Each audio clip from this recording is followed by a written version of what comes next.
Everyone feared her, not because she was cruel, not because she was weak, but because she was a princess whose silence could unmake a room, and whose anger could rewrite the laws of her world. Every suitor ran, every diplomat faltered, except one human, who stepped forward without a word, unaware that his quiet choice might change the fate of two species forever. The hall went quiet in a way that felt engineered rather than natural, as if the planet itself had decided to hold its breath. The floor hummed beneath my boots, a low vibration that tickled my teeth, and I wondered, briefly, unhelpfully, if this was how alien anxiety registered on human bones. Across from me, elevated by nothing more than expectation, stood the princess. She looked human enough to make the mind relax for half a second, and then the long ears curved back from her head, elegant and unmistakable, correcting that mistake. Everyone else kept their distance, as if fear had mass and she bent it around herself. The candidates before me had already failed. One had fainted dramatically, missing the cue to faint again when the medical drones ignored him. Another announced he had taken a vow of celibacy moments earlier, which would have been impressive if the vow hadn't been written on a napkin still warm from the refreshment printer. A third attempted to flee, only to bounce gently off an invisible barrier and pretend it had been part of a stretching routine. The princess watched all of this with an expression that suggested she had seen better comedy on prison moons. A voice echoed from everywhere and nowhere, translated directly into my skull with the subtlety of a thrown wrench. The final call was issued: acceptance or refusal, bond or exile. The words carried ancient weight, reinforced by modern technology that made sure everyone understood the consequences in their native language and at least three emotional subtones. My implant helpfully added a footnote about survivability rates, which I chose to ignore. No one moved. I felt the silence stretch. Somewhere behind me, a noble coughed and immediately apologized to the air. I thought about my ship waiting in orbit, about the contract I had misunderstood, about the fact that stepping forward would statistically reduce my life expectancy. The princess tilted her head slightly, her long ears shifting with the motion, and for a moment her eyes flicked toward me, not challenging, not hopeful, just tired. So I stepped forward. I didn't say anything, mostly because I wasn't sure what language would be least offensive, and partly because silence felt safer than speech. The floor recognized my intent before the crowd did. Light traced my path, biometric scanners woke like curious insects, and the hall reacted with a collective, offended gasp. Someone swore, someone else laughed, a sharp sound that cut itself off halfway through. The princess blinked. The bond activated before anyone could stop it. Energy arced between us, warm and intrusive, like being politely electrocuted. My implant screamed, recalibrated, and then went very quiet, which worried me more than the screaming. Data poured in: genetic harmonics, neural baselines, emotional resonance thresholds. Apparently on paper we were compatible, on several papers, ancient ones, laminated ones. Are you defective? Her voice arrived directly this time, unfiltered, sharp with disbelief. Statistically, I thought back, because the bond made thinking at her unavoidable. Yes, but not in any way that's won awards. A pause. Then unexpectedly, a flicker of amusement brushed against my mind, quick and dangerous as static. The hall erupted into argument, protocols colliding with panic, drones spinning as they recalculated their loyalties. Someone demanded a recount, someone else demanded my immediate execution, preferably yesterday. The princess raised a hand. The room obeyed, technology and tradition falling into line like scolded children. She looked at me again, closer now, the bond tightening with a sensation like shared gravity. You did not protest, she said. I didn't see the point, I replied, silently and honestly. Everyone else already covered the dramatic exits.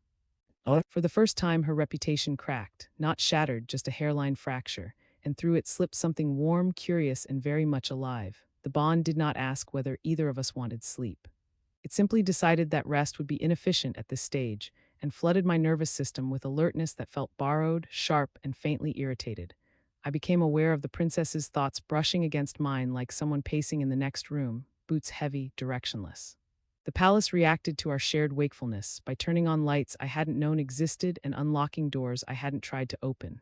Somewhere, a security protocol panicked itself into a loop and began apologizing in 6 languages. Stop that, she thought at the palace. The palace stopped. I lay there, staring at a ceiling that kept adjusting itself as if unsure what aesthetic would be least offensive to a human. Is this normal? I asked into the bond, careful not to phrase it as a complaint. I suspected complaints were punishable by disintegration here, or worse, etiquette lessons. For my people, she replied. Yes, for you, statistically no. Your species is inefficiently fragile. Comforting, I sent back. I'll add that to my memoir. Silence followed, not empty but crowded, full of things she was not saying. The bond helpfully transmitted fragments anyway. Irritation at the council, irritation at herself, irritation at me for existing calmly where panic was expected. There was also curiosity, which she tried very hard to pretend was tactical analysis.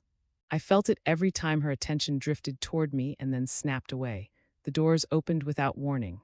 A cluster of officials poured in, already arguing about responsibility. One bowed to her, one bowed to me by accident, and then looked deeply embarrassed about it. Another activated a holographic screen that immediately projected our compatibility metrics in dramatic colors. The highest score pulsed ominously. "This is a malfunction," one of them said. "Humans are not designed for royal bonds." "I am standing right here," I thought loudly. "Yes," the official said aloud, then winced. "That is part of the problem." The princess did not raise her hand this time. She did not need to. The bond carried her displeasure outward, and systems began to fail quietly in response. Not catastrophically, she had restraint, but enough to make a point. The hologram flickered. A drone lost confidence and sat down. "He stays," she said, and the word carried finality layered with something dangerously close to relief. They left, reluctantly, promising inquiries, trials, assessments, and at least one duel scheduled tentatively for next week. When the doors sealed again, the palace exhaled. I felt it through the bond, a structural relaxation that mirrored her own. "You could have protested," she said, softer now. "I could have," I agreed. "But then what would everyone talk about?" That did it. I felt the laugh before I heard it, a sharp, surprised burst that echoed inside my skull and out into the room at the same time. She froze immediately, mortified, as if laughter were a classified breach. "I will pretend that did not happen," she said. "Too late," I replied. "The palace heard you. It's already gossiping." For a long moment, we existed like that, two minds tangled by alien science and ancient law, surrounded by a civilization that had no idea what to do with us. The fear was still there, coiled and waiting, but now it had competition, curiosity, amusement, and something else quieter, steadier. The bond settled, tightening not like a trap, but like a decision that had already been made. The council chamber attempted intimidation and failed immediately. The moment I stepped inside beside her, the bond reacted as if offended by the architecture. Gravity wavered, then corrected itself with an embarrassed shudder. A few counselors gripped their seats. One of them floated an inch above the floor and pretended not to notice. "Control yourself," she thought at me, irritation threaded with something like fondness. "I'm not doing anything," I replied honestly. "If anything, I'm standing very responsibly." The bond pulsed, unimpressed by semantics. It had grown stronger over days measured in political crises and shared silences. I no longer felt like a foreign object drifting through her world. I felt anchored. That realization unsettled me more than the threats, the trials, the very official document labeled contingency for interstellar marriage failure. They accused her of destabilizing tradition. They accused me of contaminating royal lineage, of manipulating ancient systems, of smiling at inappropriate moments. That last charge hurt a little. I had worked hard on my timing. She listened without interruption, long ears angled back in a way I had learned meant patience stretched thin. Through the bond, I felt her anger simmering, vast and dangerous, the same force that had made her feared. But it did not spill outward like before. It flowed inward, tempered, redirected, toward protection rather than destruction. When she finally spoke, the chamber obeyed before sound even formed. She did not threaten, she explained. She spoke of bonds older than fear, of systems designed not to preserve purity but survival.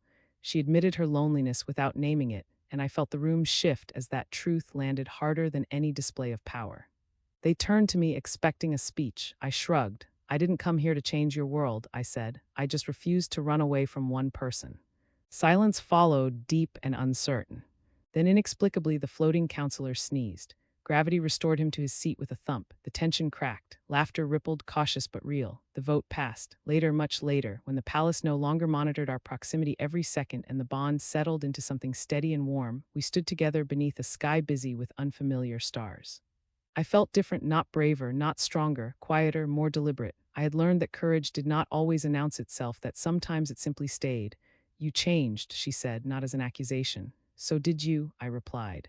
She considered that, then leaned closer, just enough for the bond to hum contentedly. Fear no longer defined her. Silence no longer defined me. Somewhere between those truths, we had built something neither of our worlds had predicted, and both would have to learn to live with. For once, the future felt less like a threat and more like a shared joke we hadn't finished telling yet.